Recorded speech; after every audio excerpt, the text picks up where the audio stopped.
Chapitre 1. Rosewood et le chagrin de Julian est sur la crête d'une colline d'un vert profond, où le vent froid transporte le parfum frais de la forêt, le manoir de Rosewood se dresse, tel un château solitaire au cœur de la nature sauvage. Les anciennes dalles de pierre qui pavent le chemin, les statues d'anges en marbre et le portail en fer forgé finement ouvragé conservent encore la grandeur solennelle d'une époque dorée révolue. Rosewood n'était pas seulement la fierté de la famille, mais aussi un phare de beauté pour toute la banlieue. Sa splendeur, disait-on souvent, était un mélange de conception brillante et de l'amour profond de Julian et pour Charlotte, son épouse bien-aimée. Ce printemps-là, le jardin de Rosewood était aussi vibrant qu'une peinture vivante. Des rosiers grimpants ornaient les cadres des fenêtres, des parterres de lavande s'étendaient le long des allées, et la fontaine au centre de la cour scintillait sous les rayons du soleil. Charlotte aimait son jardin. Elle disait souvent à Julian que c'était son second cœur. Mais aujourd'hui, Rosewood n'est plus un symbole de vie. Depuis le jour où Charlotte a péri dans un tragique accident de voiture, tout ici s'est arrêté, comme si le temps lui-même s'était figé avec son dernier souffle. Le jardin est désormais désolé. Les parterres de fleurs autrefois luxuriants sont envahis par les mauvaises herbes. Les roses ont fané. Les arbres sont calcinés, et les statues autour de la fontaine, couvertes de mousse, sont froides et s'effritent avec l'âge. Le manoir est enveloppé de pénombre. Le grand lustre du hall ne s'allume plus la nuit, et de lourds rideaux couleur lit de vin obstruent chaque fenêtre, bloquant la lumière extérieure comme si Julian cherchait à se cacher du monde. Quant à Julian, le maître de Rosewood, il est devenu discrètement l'ombre de lui-même. Dans sa jeunesse, Julian était l'incarnation du succès. Avec ses yeux profonds, son arête du nez droite et les traits acérés de son visage, Julian possédait non seulement une immense fortune, mais aussi une influence considérable dans le secteur de l'immobilier. Des fêtes somptueuses aux réunions du conseil d'administration, Julian était toujours le premier arrivé, affichant une apparence impeccable et irréprochable. Quand Charlotte est entrée dans sa vie, tout a semblé plus complet. Charlotte n'était pas seulement sa femme, mais aussi la pièce essentielle qui a aidé Julian à voir la vie sous un angle plus doux. Mais après la mort de Charlotte, tout s'est effondré. Julian a disparu des réunions, a décliné les invitations de ses amis et a rompu la plupart de ses liens sociaux. Il s'est reclus dans le manoir, laissant Rosewood sombrer dans le silence et la décadence. On ne voyait plus Julian dans ses élégants costumes. À la place, il apparaissait dans de vieilles chemises. Debout, silencieux, pendant des heures sur le balcon, son regard fixé sur le jardin sans vie en contrebas. Il ne touchait à rien de ce qui avait appartenu à Charlotte. Ses affaires dans la chambre à coucher restaient intactes, de la robe blanche suspendue sur le portant au journal intime près du piano. Julian n'est plus jamais entré dans cette pièce. Chaque fois qu'il passait devant la porte hermétiquement fermée, il avait l'impression d'entendre la voix de Charlotte. Douce, tendre, mais si lointaine qu'elle en était inaccessible. Eleanor, la fidèle gouvernante de Rosewood, était la seule à être restée. Elle avait vu Julian passer de jeune homme passionné à une figure renfermée et froide. Elle continuait à nettoyer la serre chaque jour, même si plus personne ne l'utilisait. Le jardin, où Charlotte plantait autrefois des roses blanches, ne contenait plus que des vitres brisées et une terre aride. « Maître Julian, le jardin ne peut pas rester ainsi éternellement, dit doucement Eleanor un matin. Charlotte est partie. N'essayez pas de vous accrocher à quoi que ce soit. Mais Julian resta silencieux. Quand Eleanor suggéra d'engager un nouveau jardinier pour restaurer Rosewood, Julian refusa froidement. Personne ne peut remplacer Charlotte. Et les choses continuèrent ainsi jusqu'au jour où une jeune femme apparut au portail de Rosewood, portant un collier en argent gravé des initiales CH, un souvenir de Charlotte que Julian ne s'attendait plus à revoir. À partir de ce moment, les rouages du destin à Rosewood se remirent à tourner. Bienvenue sur Histoire d'âme. Aujourd'hui, nous vous proposons un conte touchant. Dites-nous depuis quelle ville du monde vous nous écoutez. N'oubliez pas de vous abonner à notre chaîne pour découvrir d'autres histoires inspirantes. Chapitre 2, l'apparition d'Emma Bennett, celle qui ravive l'espoir. Le soleil se couchait progressivement derrière les arbres, projetant de longues ombres sur le chemin menant au manoir de Rosewood. Le chant des oiseaux s'estompait dans la fraîcheur du crépuscule. Emma Bennett se tenait silencieusement devant le grand portail en fer, les yeux fixés sur le manoir sombre au loin. Quand Emma était petite, sa mère lui parlait d'une femme aux yeux doux et à la voix aussi tendre que la brise printanière. Cette femme avait aidé leur famille dans les moments difficiles, payant les factures d'hôpital, laissant des paniers de fleurs sur leur porche pendant les fêtes et envoyant des lettres d'encouragement anonymes. Ce n'est qu'à la mort de sa mère qu'Emma apprit le nom de cette femme, Charlotte. Tenant maintenant un collier en argent gravé des initiales CH, Emma savait qu'elle ne pouvait plus attendre. Elle prit une profonde inspiration et poussa le portail. Dans la grande cuisine de Rosewood, Eleanor était assise en train de broder à la lueur d'une lampe à huile quand un léger coup résonna à la porte.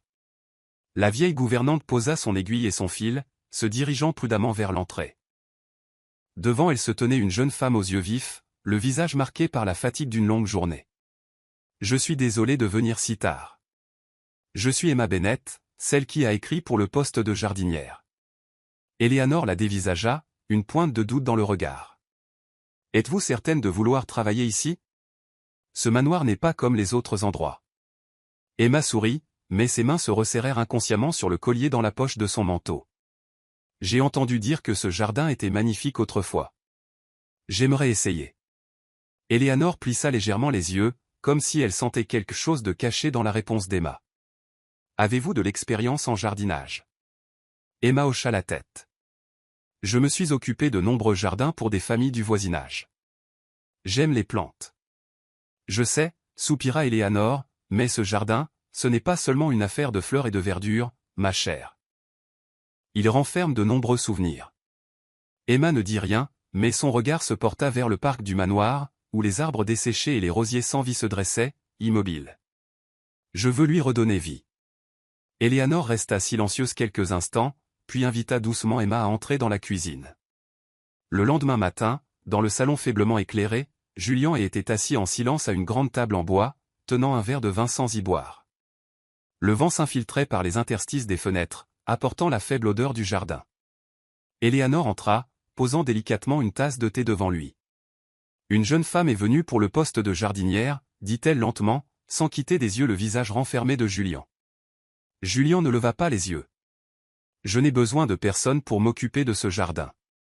Maître Julian, je sais ce que vous pensez, mais ce jardin était le monde de Charlotte. Elle ne voudrait pas le voir dépérir. » La prise de Julian se resserra légèrement sur son verre, ses yeux devenus froids. « Charlotte n'est plus là, Eleanor. Mais son souvenir, lui, est bien là, » répondit doucement Eleanor, sa voix empreinte de la détermination tranquille de quelqu'un qui avait servi la famille et pendant des décennies. Le silence emplit la pièce pendant plusieurs minutes. « Qui est-elle » demanda Julian à contre-cœur. « Emma Bennett. C'est une jeune femme, elle semble digne de confiance. » Julian but une gorgée de thé, son regard dérivant vers le jardin extérieur, où les rosiers morts se dressaient, immobiles sous le soleil. « Soit. Si elle peut tenir une semaine, qu'elle reste. » Eleanor acquiesça légèrement et partit, laissant Julian seul dans la pièce silencieuse. Cet après-midi-là, Emma commença officiellement son travail à Rosewood. Elle marcha à travers les parterres de fleurs fanées, ses doigts effleurant les rosiers sans feuilles. Devant elle, le vaste jardin était enveloppé du gris des mauvaises herbes et des feuilles mortes. Mais dans le cœur d'Emma, elle ne voyait pas la désolation. Elle voyait la présence de Charlotte dans chaque pétale et chaque recoin du jardin.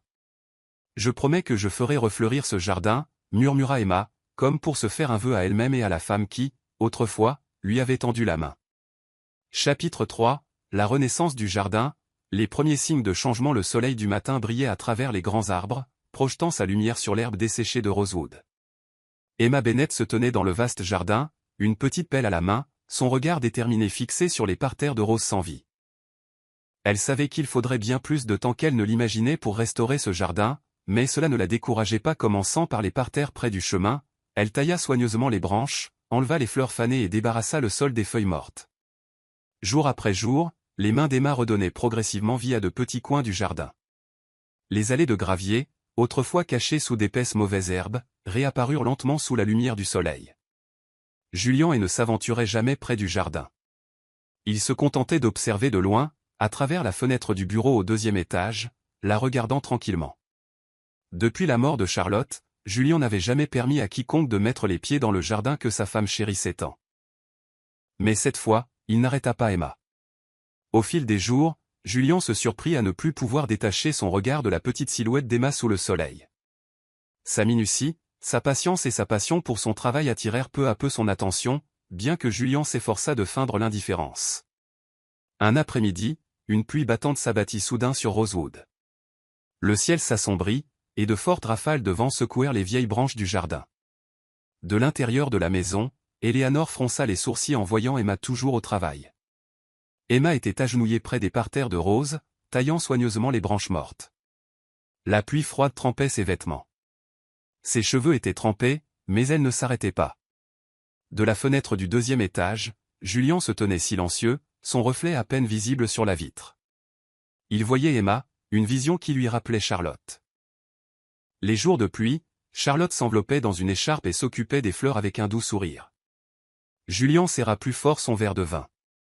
Elle est têtue, murmura-t-il, mais son regard ne quittait pas le jardin. Quand Emma se releva enfin, tenant un bouquet de roses coupées dans ses bras, elle leva les yeux et aperçut la silhouette de Julien derrière le rideau. Mais le temps qu'elle cligne des yeux, il avait disparu. Le lendemain, en nettoyant le fond du jardin, Emma découvrit un buisson dense dissimulant une statue de pierre. Sous les mauvaises herbes envahissantes, la statue gisait cachée dans l'ombre, comme si elle attendait d'être trouvée. Emma écarta doucement les feuilles sèches qui la recouvraient. Lorsque la lumière du soleil l'atteignit, elle vit que c'était un petit ange berçant un cœur. Bien que couverte de mousse, la statue conservait sa beauté délicate et pure. « Qu'est-ce que c'est » murmura Emma, essuyant la saleté avec sa main. Dès qu'elle toucha la statue, une voix rauque retentit derrière elle. « N'y touchez pas » Emma sursauta et se retourna pour voir Julien. Il ne portait pas de manteau, et ses cheveux étaient légèrement en désordre, comme s'il venait de se réveiller d'un long rêve. Ses yeux trahissaient une émotion intense en se posant sur la statue.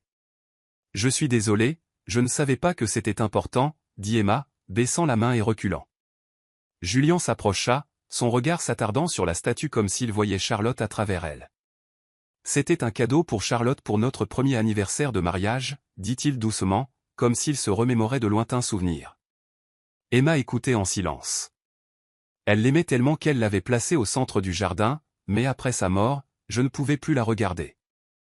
Emma baissa la tête, une vague d'empathie montant en elle. « Le jardin sera plus beau avec elle ici, » dit-elle doucement, son regard assuré. Julien fronça légèrement les sourcils mais ne dit rien. Il resta là un long moment avant de tourner les talons. À partir de ce jour, Julien commença à apparaître plus fréquemment dans le jardin. Il n'aidait jamais directement Emma, mais chaque fois qu'elle levait les yeux, la présence de Julien était proche, parfois simplement debout au loin, observant. Quand Emma replantait les parterres de roses, Julien se tenait silencieusement près de l'allée, la main posée sur la clôture en fer. Quand elle nettoyait la statue de l'ange, il se promenait dans le jardin, ses yeux suivant chacun de ses mouvements.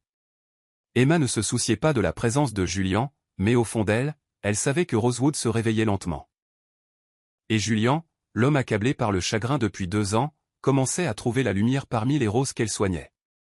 Un matin, alors qu'Emma arrosait les plantes, Julien parla de manière inattendue. « Merci pour ce que vous avez fait. » Emma s'arrêta et se tourna vers lui. « Je ne fais que mon travail. »« Non, vous avez fait plus que cela. » Julien s'approcha, et pour la première fois, Emma vit une faible lueur dans ses yeux qu'elle n'avait pas remarquée auparavant. Ce n'était pas seulement le jardin qui renaissait. C'était aussi le cœur de Julien. Chapitre 4, Victor Carrington, l'arrivée du danger ce matin-là, le ciel au-dessus de Rosewood était d'une clarté inhabituelle. Une douce lumière du soleil filtrait à travers la canopée des arbres, se reflétant sur le petit étang du jardin. Emma était agenouillée près des parterres de roses nouvellement plantés, s'occupant avec soin des jeunes pousses fragiles. Le bruit d'un moteur retentit au loin, brisant le silence paisible. Une élégante Bentley noire remonta lentement l'allée de gravier menant au manoir. Emma leva les yeux, une lueur de curiosité dans le regard. La portière de la voiture s'ouvrit, et Victor Carrington en sortit. C'était un homme à l'apparence raffinée, mais son regard perçant se cachait derrière un sourire étudié et artificiel. Son costume gris sur mesure et ses cheveux impeccablement coiffés le rendaient plus apte aux fêtes extravagantes qu'à une matinée tranquille dans un vieux manoir. Julien est sorti du manoir, ses yeux se plissant en voyant Victor. « Victor, je ne me souviens pas de t'avoir invité, » dit Julien, son ton froid et empreint de méfiance. Victor esquissa un léger sourire, s'avançant pour serrer la main de Julien. « Je pensais rendre visite à un vieil ami, et par la même occasion, j'ai une proposition d'affaires que tu auras du mal à refuser. » Emma s'interrompit, observant discrètement à distance. Lorsque le regard de Victor se posa sur le jardin, elle sentit quelque chose de troublant. « Et qui est cette jardinière » demanda Victor, ses yeux s'attardant sur Emma. Elle pouvait sentir l'examen dans le regard de Victor, comme s'il l'évaluait plutôt que de simplement être curieux. Emma Bennett, elle travaille ici, répondit Julian, sa voix se tendant en remarquant le regard insistant de Victor. Intéressant, dit Victor avec un sourire en coin. Rosewood semble changer plus que je ne le pensais. Emma baissa la tête et reprit son travail, mais le poids du regard de Victor persista longtemps après qu'il se fut détourné. À l'intérieur du manoir, alors que Victor et Julian se dirigeaient vers le salon pour discuter, Eleanor attira vivement Emma à l'écart. Sa voix était basse et ferme. « Fais attention à Victor », l'avertit Eleanor, sa main serrant doucement celle d'Emma. L'inquiétude brillait dans ses yeux. On ne peut pas lui faire confiance. Emma jeta un coup d'œil à Eleanor, le front plissé. Je l'ai senti dès son arrivée. Eleanor soupira, son regard se portant vers la porte entr'ouverte du salon où Victor et Julian parlaient. Victor était autrefois l'associé de Julian, mais après la mort de Charlotte, tout a changé, dit Eleanor, baissant encore plus la voix. Je le soupçonne d'être impliqué dans l'accident. Les yeux d'Emma s'écarquillèrent, mais Eleanor secoua la tête. Il n'y a pas de preuves formelles, mais il semble toujours apparaître quand Julian est au plus bas. Emma hocha la tête, son expression devenant pensive. Cet après-midi-là, après le départ de Victor, Emma arrosait les roses quand elle remarqua Julian debout à proximité. Que voulait-il ? Demanda Emma, incapable de cacher sa curiosité. Julian resta silencieux un instant, les yeux perdus dans le lointain, vers les bois au-delà du manoir. Victor est toujours en quête de pouvoir. Il veut que je participe à un projet d'investissement, mais je ne lui fais pas confiance. Emma posa l'arrosoir. Eleanor non plus ne lui fait pas confiance. Elle pense qu'il pourrait être impliqué dans la mort de Charlotte. La main de Julian se serra en un point. Je le pense aussi, admit-il, ses yeux rencontrant ceux d'Emma avec une lassitude qu'il ne pouvait cacher. C'est pourquoi je ne le laisserai pas s'approcher de ce jardin. Charlotte aimait cet endroit, et je ne laisserai pas Victor le détruire à nouveau. Emma hocha la tête, sentant la détermination dans la voix de Julian. Ce soir-là, alors que les lumières du manoir commençaient à baisser, Emma traversa le long couloir en direction de sa chambre, mais en passant devant la grande fenêtre donnant sur le jardin, elle s'arrêta. Dehors, dans la faible obscurité, une silhouette se tenait près du portail du manoir. Ce n'était ni Julian ni Eleanor. C'était Victor. Il resta là un long moment, son regard fixé sur le jardin comme s'il cherchait quelque chose. Un frisson parcourut Emma alors qu'elle tirait le rideau et s'éloignait précipitamment de la fenêtre. Elle savait que la présence de Victor n'était pas une simple visite d'affaires. Chapitre 5, Secrets enfouis, la lettre de Charlotte. L'automne s'installait progressivement sur Rosewood, et le jardin commençait à montrer des signes de transformation. Les roses blanches nouvellement plantées s'épanouissaient tranquillement mais avec éclat, comme pour dissiper la lourdeur qui pesait encore sur le domaine. Emma Bennett passait la plupart de son temps dans le jardin ou autour de la serre abandonnée au bout de la propriété. La serre avait autrefois été le sanctuaire de Charlotte, où elle passait des heures à s'occuper de fleurs rares. Mais après sa mort, les portes avaient été scellées, laissant les plantes à l'intérieur dépérir sous des couches de poussière et de négligence. Ce jour-là, alors que le soleil de l'après-midi déclinait à travers les vitres fissurées, Emma décida de nettoyer la serre. Eleanor avait mentionné plusieurs fois de la restaurer, mais Julian refusait toujours. Charlotte ne voudrait pas que quiconque touche à cet endroit, avait-il dit. En entrant, Emma fut accueillie par l'air froid et vicié d'un lieu oublié depuis longtemps.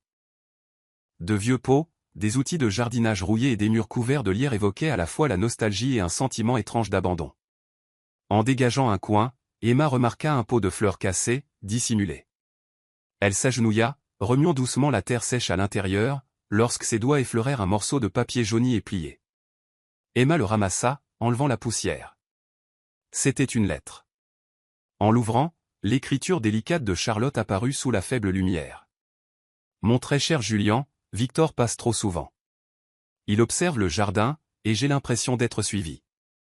Parfois, je le vois debout devant la serre, mais quand je sors, il a disparu. Je ne veux pas trop y penser, mais quelque chose ne me semble pas normal. S'il m'arrive quelque chose, souviens-toi que je t'aime. Et ce jardin.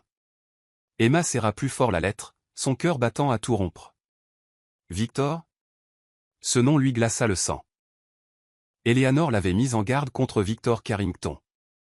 Maintenant, avec les soupçons qui grandissaient, Emma avait l'impression d'avoir découvert un secret enfoui depuis longtemps. Un instant, Emma se souvint de ce que sa mère lui avait dit un jour, que Charlotte avait été la femme qui avait aidé leur famille dans le besoin. La gratitude et un sentiment d'obligation poussèrent Emma à creuser davantage. Ce soir-là, Emma apporta la lettre à Julian. Le grand bureau était faiblement éclairé par une seule lampe. Julian était assis seul, les yeux perdus dans un vieux journal ouvert devant lui. Quand Emma frappa et entra, Julian leva à peine les yeux avant de se replonger dans sa lecture. « J'ai trouvé quelque chose que je pense que vous devriez voir, » dit Emma, posant la lettre sur la table, sa voix calme mais ferme. Les yeux de Julian se tournèrent vers le papier, son front se plissant en reconnaissant l'écriture familière. « C'est. » Julian prit la lettre, et en lisant les premières lignes, son expression s'assombrit. Il se leva brusquement, sa main agrippant fermement la lettre, la froissant sur les bords. « Où as-tu trouvé ça ?» La voix de Julian était tendue, mêlée de colère et de malaise. Emma soutint son regard sans hésiter. « Je l'ai trouvé dans la serre en nettoyant. Charlotte vous a écrit ceci, et j'ai pensé que vous deviez le savoir. » Julian prit une profonde inspiration, sa main tremblant légèrement en reposant la lettre sur la table. « J'avais dit à Eleanor que personne ne devait toucher à la serre. Je suis désolé, mais Julian. Vous ne pouvez pas continuer à ignorer cela. » Charlotte sentait que quelque chose n'allait pas, et Victor y était pour quelque chose. Julian tourna le dos à Emma, les yeux fixés sur la grande fenêtre donnant sur le jardin. Sa poitrine se soulevait et s'abaissait alors qu'il luttait pour contenir la tempête d'émotions qui menaçait de se déchaîner. Le passé ne devrait pas être dérangé, Emma. Tu ne comprends pas, dit-il, la voix rauque de douleur. Emma hésita, puis répondit doucement, je ne comprends peut-être pas, mais je sais que Charlotte voulait que vous découvriez la vérité. Julian ne répondit pas. Il resta silencieux tandis qu'Emma quittait doucement le bureau, le laissant seul dans la lourde immobilité. Cette nuit-là, Julian resta seul dans son bureau. La lampe brillait toujours faiblement, mais le verre de vin à côté de lui était froid depuis longtemps. Il tenait la lettre de Charlotte dans ses mains, lisant et relisant ces mots. Victor passe trop souvent. L'avertissement de Charlotte résonnait dans son esprit. Pendant 2 ans, Julian avait essayé d'enfouir ses souvenirs, croyant que l'oubli apaiserait la douleur, mais la vérité était que rien ne pouvait effacer le passé. Les yeux de Julian se durcirent. Victor, si tu es derrière tout ça, je ne laisserai pas cela impuni. Chapitre 6, la confrontation avec Victor, la route vers la vérité cet après-midi-là, le ciel au-dessus de Rosewood s'assombrit, et des vents froids bruissaient à travers les grands arbres. Emma se tenait dans le jardin, son regard inquiet fixé sur la grande maison, où Julian se préparait à sa confrontation avec Victor Carrington. Julian n'avait jamais été du genre à montrer facilement ses émotions, mais depuis qu'Emma lui avait donné la lettre de Charlotte, il avait peu parlé à quiconque. Il était perdu dans ses pensées, revisitant méticuleusement les ombres du passé qu'il avait longtemps choisi d'ignorer. Le lendemain, Victor Carrington retourna à Rosewood. La Bentley noire se gara devant l'entrée du manoir. Victor en sortit, son attitude calme, comme si cette rencontre n'était rien de plus qu'un thé décontracté entre vieux amis. Ses yeux parcoururent les vieux portraits de la famille et accrochés dans le couloir alors qu'il entrait dans le salon. Julian était assis au centre de la pièce, la lettre de Charlotte posée sur la table en bois sombre devant lui. La cheminée crépitait doucement, mais cela ne suffisait pas à apaiser la tension qui emplissait l'espace. Julian le salua Victor d'un signe de tête, son demi-sourire habituel persistant. « Tu étais si pressé de me voir. Qu'y a-t-il de si urgent ?» Julian ne répondit pas, faisant simplement glisser la lettre sur la table vers Victor. « Que penses-tu de ça ?» Victor jeta un coup d'œil à la lettre, une lueur de surprise traversant ses yeux, mais elle disparut aussi vite qu'elle était apparue. Il se pencha en arrière sur sa chaise, son calme habituel reprenant le dessus. Charlotte a toujours eu une imagination débordante. Elle s'inquiétait trop pour des choses sans importance, dit Victor en riant légèrement. Tu y vois plus qu'il n'y en a, Julian. Vraiment ? Julian haussa un sourcil, son regard plus perçant que jamais. Il se leva et prit un petit sac en plastique dans le tiroir du bureau, le brandissant pour que Victor le voie. À l'intérieur se trouvait un fragment de métal usé. Et ça ? Emma a trouvé ça dans le garage. C'est un fragment du système de freinage de Charlotte. Les yeux de Victor se rétrécirent, mais il maintint son calme apparent. Tu parles de l'accident de Charlotte ? Julian, ce n'était que ça, un accident. Même la police n'a rien trouvé de suspect. Les mains de Julien se serrèrent en poing. J'ai laissé cette affaire de côté pendant 2 ans, mais il semble que j'ai manqué des détails importants. J'ai revu les anciennes vidéos de surveillance du garage, et tu es la seule personne qui y est entrée avant l'accident. Victor resta silencieux. Le sourire qui avait autrefois éclairé ses lèvres s'effaça lentement. Tu as saboté ses freins, dit Julien, sa voix basse mais remplie d'une rage à peine contenue. Et tu pensais que personne ne le découvrirait. Un lourd silence s'installa dans la pièce. Victor croisa le regard de Julien, mais son malaise était évident. Je n'avais pas l'intention de tuer Charlotte, admit enfin Victor. C'est toi qui étais la cible, Julien. Julien se figea, ses yeux se durcissant. Alors, c'était moi que tu visais. Sa voix tremblait, incertain si c'était de colère ou de chagrin. Victor expira lentement, évitant son regard. Tu sais pourquoi, répondit-il, sa voix à peine plus forte qu'un murmure.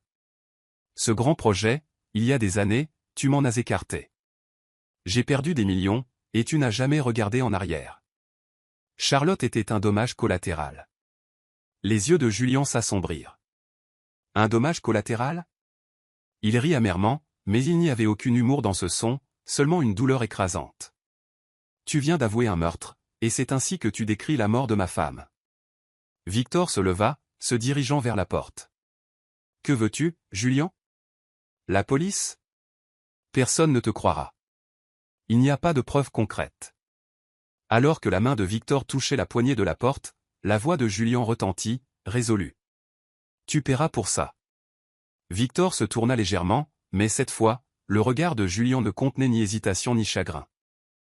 C'était le regard d'un homme prêt à affronter son traître. Vous suivez toujours l'histoire? Si oui, commentez Coca-Cola. Ah. Chapitre 7, Emma révèle la vérité. Un pont entre passé et présent. Le soleil du soir baignait le jardin de Rosewood d'une lumière dorée, illuminant les roses fraîchement écloses. Après la tempête de vérité et de perte, le domaine retrouvait enfin sa tranquillité. Les oiseaux chantaient doucement depuis la cime des arbres, comme si le jardin se réveillait d'un long sommeil. Victor Carrington avait été arrêté. Julien avait personnellement remis la lettre de Charlotte et les enregistrements du garage à la police, mettant fin à 2 ans de suspicion persistante. Bien que la vérité lui ait apporté de la douleur, quand Julien regardait Emma, la personne qui l'avait aidé à reconstruire sa vie, il ressentait un sentiment de soulagement. Cet après-midi-là, Emma se tenait dans le jardin, tenant un panier rempli de roses blanches fraîchement coupées. Elle marchait lentement le long du sentier, s'arrêtant près de la fontaine qui avait été débarrassée de sa mousse. Julien apparut, observant tranquillement Emma à distance. La façon dont elle s'occupait du jardin lui rappelait Charlotte, mais il y avait quelque chose de différent, de doux mais de fort, qui lui était propre. Le jardin est magnifique, dit Julien, brisant le silence.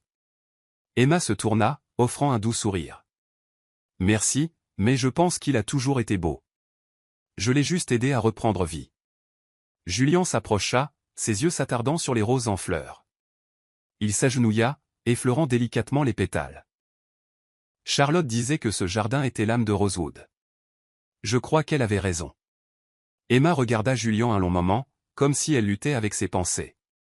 Finalement, elle prit une profonde inspiration et posa le panier. Il y a quelque chose que je dois vous dire sur la raison de ma venue ici. Le regard de Julien rencontra le sien, patient mais curieux. Emma plongea la main dans la poche de son manteau, en sortant un simple collier en argent. Sur le pendentif étaient gravées 2 initiales familières, CH, Charlotte et, murmura Julien, ses yeux s'assombrissant d'émotion. Oui. Emma traça la surface froide du pendentif avec son doigt. C'est la seule chose que ma mère m'ait laissée. Charlotte a aidé ma famille d'une manière que je n'ai jamais complètement comprise. Elle était notre bienfaitrice. Julien resta immobile, le vent agitant doucement les cheveux d'Emma. Quand ma mère est tombée gravement malade, Charlotte a payé toutes les factures d'hôpital. Je n'ai jamais su pourquoi elle l'avait fait. Jusqu'à ce que je comprenne. C'était le genre de personne qui aidait discrètement les autres sans rien attendre en retour. Les yeux d'Emma rencontrèrent ceux de Julien, brillant doucement dans la lumière déclinante. Je ne suis pas venu ici juste pour un travail. Je voulais remercier Charlotte à ma manière, en restaurant le jardin qu'elle aimait tant. Julien prit le collier dans sa main, le métal froid s'infiltrant dans sa peau. Les souvenirs de Charlotte affluèrent, son sourire radieux en plantant des fleurs, le contact doux de sa main sur son épaule après de longues journées de travail. Charlotte me disait toujours que si l'on pouvait apporter du bonheur aux autres, cela valait la peine de le faire, dit Julien, la voix lourde d'émotion. Je ne savais pas qu'elle vous avait aidé, vous et votre famille, mais je suis certain que si elle était là, elle serait heureuse de savoir que vous faites partie de cet endroit. Emma sourit, bien que des larmes perlassent au coin de ses yeux. Je crois qu'elle veille sur nous d'une manière ou d'une autre. Julien serra plus fort le collier avant de le passer délicatement autour du cou d'Emma. Charlotte te l'a donné, et je pense que tu devrais le garder. Il t'a toujours appartenu. Emma toucha doucement le pendentif, sentant la chaleur persistante des mains de Julien. Merci, Julien. Les deux se tinrent en silence, entourés par la lueur dorée du jardin. Aucun mot n'était nécessaire. Tous deux comprenaient que l'esprit de Charlotte persistait dans chaque pétale, chaque feuille, et dans le cœur de ceux qu'elle avait touchés. La renaissance de Rosewood n'était pas seulement dans le jardin, mais dans le lien entre le passé et le présent, entre ceux qui avaient perdu et ceux qui avaient retrouvé la lumière. Chapitre 8, la renaissance de Rosewood. Un matin de printemps à Rosewood était clair et paisible. La lumière chaude du soleil cascadait sur l'herbe verte et luxuriante, scintillant sur les roses vibrantes et épanouies. Le jardin, autrefois enveloppé d'ombre et de négligence, prospérait maintenant sous les soins attentifs d'Emma Bennett. Lavande, hortensia et roses blanches bordaient les allées, remplissant l'air d'un parfum doux et suave. Les oiseaux gazouillaient joyeusement, leur mélodie se mêlant à la brise légère qui transportait l'odeur de la vie et du renouveau. Julien se tenait sur les marches de pierre menant au jardin, ses yeux suivant Emma alors qu'elle taillait soigneusement un rosier près de la fontaine. Il regardait en silence, son cœur empli d'émotions qu'il ne parvenait pas tout à fait à nommer. Julien s'approcha d'Emma. « Le jardin est encore plus beau que je ne l'imaginais, » dit-il, sa voix chaude et profonde dans l'air tranquille. Emma se tourna, sa main tenant toujours le sécateur. Elle jeta un coup d'œil à Julien, ses yeux bruns calmes et assurés. « Merci, mais cet endroit s'est ranimé de lui-même. »« Je n'ai fait que lui donner un petit coup de pouce, » répondit-elle humblement. Julien regarda autour de lui, un léger sourire étirant ses lèvres. « Non, Emma, je pense que tu as fait bien plus que ça. Tu n'as pas seulement ranimé le jardin, tu m'as ranimé moi. » Emma s'arrêta, son cœur manquant un battement à ces mots. Elle ne regarda pas directement Julien, mais une légère rougeur monta à ses joues. « Parfois, un jardin ne renaît pas seulement par les mains, mais par le cœur, » dit-elle doucement, ramassant avec soin les pétales tombés sur le chemin. Julien resta immobile, laissant ces mots s'installer en lui. « Charlotte serait fière de toi, Emma, » dit-il, ses yeux brillants de gratitude. « Et moi aussi. » Emma leva les yeux, croisant le regard sincère de Julien. Ils se tenaient ensemble au milieu du jardin en fleurs, sentant le lien silencieux mais indéniable qui grandissait entre eux. Le lendemain, Julien invita Emma et Éléanore à déjeuner dans le jardin. Une table était dressée à l'ombre d'un vieux chêne, l'endroit préféré de Charlotte pour prendre son thé du matin et admirer les fleurs. « Je pense qu'il est temps d'ouvrir Rosewood pour des événements caritatifs, comme Charlotte l'a toujours voulu, » dit Julien en servant le thé. « M'aiderez-vous » Emma sourit, penchant la tête d'un air pensif. « Je serais honoré. » Le jour du premier festival de Rosewood, le jardin ouvrit ses portes aux visiteurs de toute la ville. Les enfants riaient et jouaient autour de la fontaine. Les invités se promenaient le long des allées fleuries, et des conversations joyeuses emplissaient l'air. Emma se tenait à côté de Julien, regardant la scène animée se dérouler. « Je pense que Charlotte sourit quelque part en voyant tout cela, » murmura Emma. Julien hocha la tête, ses doigts effleurant légèrement le collier d'argent qu'Emma portait. « Je crois que c'est grâce à toi que Rosewood est de nouveau vivant, » dit-il doucement. « Et moi aussi. » Emma sourit, ses yeux brillant d'un bonheur tranquille. Comme ce jardin, les gens ont parfois besoin que quelqu'un entre dans leur vie pour les tirer de l'obscurité.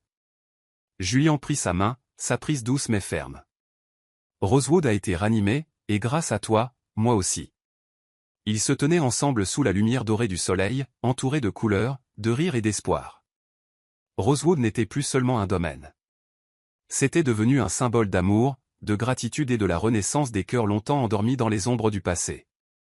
Chapitre 9. Une fin heureuse. Cet après-midi-là, les teintes dorées du coucher de soleil s'étiraient sur le jardin de Rosewood, projetant une lueur chaude sur les roses blanches en fleurs. Emma taillait la lavande près de la fontaine, des pétales tombant doucement à ses pieds, peignant une scène de sérénité paisible. Julien se tenait à proximité, observant en silence. Dans sa main, il tenait une petite boîte en argent. Une douce brise transportait le parfum délicat du jardin, un parfum qu'il n'avait pas senti depuis si longtemps, depuis la mort de Charlotte. Julien s'approcha, sa voix brisant le silence. « Emma. » Emma leva les yeux, son doux sourire s'illuminant en le voyant. « Oui. » Il hésita un instant, son regard dérivant sur les parterres de fleurs que Charlotte avait tant aimés. Le souvenir de Charlotte persistait, tissé dans la trame même du jardin. Pourtant, la présence d'Emma ne l'effaçait pas. Au contraire, elle s'y mêlait harmonieusement, apportant un sentiment de paix tranquille. Julien sortit la boîte en argent de sa poche et l'ouvrit, révélant une bague en platine simple mais élégante qui scintillait dans la lumière déclinante. « Emma, il y a quelque chose auquel je pense depuis longtemps, et je sais que je ne peux plus le garder pour moi. » Les yeux d'Emma s'écarquillèrent de surprise, son regard fixé sur la bague. « Je sais que j'ai aimé quelqu'un d'autre, et je ne veux pas te le cacher. Charlotte faisait partie de ma vie, mais toi, tu es arrivé et tu m'as donné quelque chose de nouveau.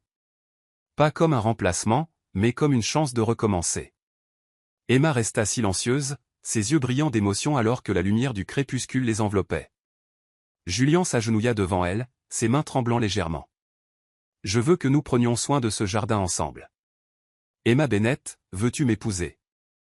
Des larmes montèrent aux yeux d'Emma. Elle regarda Julien, sentant la sincérité dans chaque mot qu'il prononçait. Julien. « Oui, je le veux. » Julien sourit, glissant la bague à son doigt. Alors qu'il se relevait, Emma l'enlaça, et sous le jardin en fleurs, ils partagèrent un baiser. Doux, sans hâte, mais plein de sens. Leur mariage eut lieu par une belle journée d'été, alors que le jardin de Rosewood était en pleine floraison. Emma remonta une allée jonchée de pétales de roses blanches, les fleurs préférées de Charlotte. Julien l'attendait près de la fontaine, où lui et Charlotte avaient passé d'innombrables moments précieux. Mais aujourd'hui, il embrassait le passé, le laissant s'entremêler avec le présent pour créer un nouveau départ. Avant la cérémonie, Julien et Emma partagèrent un moment tranquille près de la tombe de Charlotte, déposant une couronne de fleurs blanches à côté. « Charlotte, je pense que tu sourirais en voyant ce jardin revivre. Tu feras toujours partie de cet endroit, et je ne t'oublierai jamais, » murmura Julien, tenant la main d'Emma alors qu'ils se tenaient devant la pierre tombale. Emma inclina la tête, le cœur plein, mais calme. « Je crois qu'elle serait heureuse de savoir que tu as retrouvé la lumière. » La cérémonie se poursuivit, empreinte de chaleur et de sens. Emma, vêtue d'une simple robe blanche, s'avança pour rejoindre Julien, son regard ne le quittant jamais. « Je ne suis pas ici pour remplacer qui que ce soit, Julien, mais je promets de marcher à tes côtés à partir de maintenant, » dit-elle doucement. Julien lui prit doucement les mains, ses yeux tendres. « Et je promets de t'aimer comme j'ai aimé Charlotte, de tout mon cœur. » Sous les yeux attentifs de leurs amis, de leur famille et du jardin vibrant, ils échangèrent leurs vœux, marquant le début d'un nouveau chapitre. La réception eut lieu dans le jardin, où la lumière du soleil filtrait à travers la canopée, projetant une lueur chaude sur les invités. Julien prit la main d'Emma, la conduisant dans un coin tranquille alors que la fête battait son plein autour d'eux. « Regrettes-tu d'être venu ici ?» demanda Julien, son regard plongeant dans le sien. Emma secoua la tête, entrelaçant ses doigts avec les siens. « Non, jamais. Rosewood n'est pas seulement un jardin que j'ai aidé à faire revivre. C'est là que je t'ai trouvé. » Julien sourit, déposant un doux baiser sur son front. « Merci, Emma. Merci d'être restée. » Sous le doux clair de lune de Rosewood, ils marchèrent main dans la main le long du sentier bordé de roses blanches en fleurs, là où le passé et le présent s'entremêlaient, les guidant vers un avenir plein d'espoir. L'histoire de Julien et Emma à Rosewood témoigne du pouvoir de l'amour et de la patience. Même après une perte, les cœurs peuvent être ravivés avec sincérité, compréhension et soin. Julien a appris à chérir le souvenir de Charlotte sans se fermer au bonheur que la vie avait encore à offrir. Emma, par sa gratitude et sa compassion, a ramené la lumière dans sa vie. Leur histoire porte le message que l'amour et l'espoir sont les clés pour surmonter le deuil et redécouvrir la paix. Merci d'avoir suivi cette histoire. Veuillez la noter de 1 à 5 étoiles, et n'oubliez pas d'aimer, de partager et de vous abonner à notre chaîne Histoire d'âme. Votre soutien est notre motivation pour continuer à vous apporter d'autres belles histoires.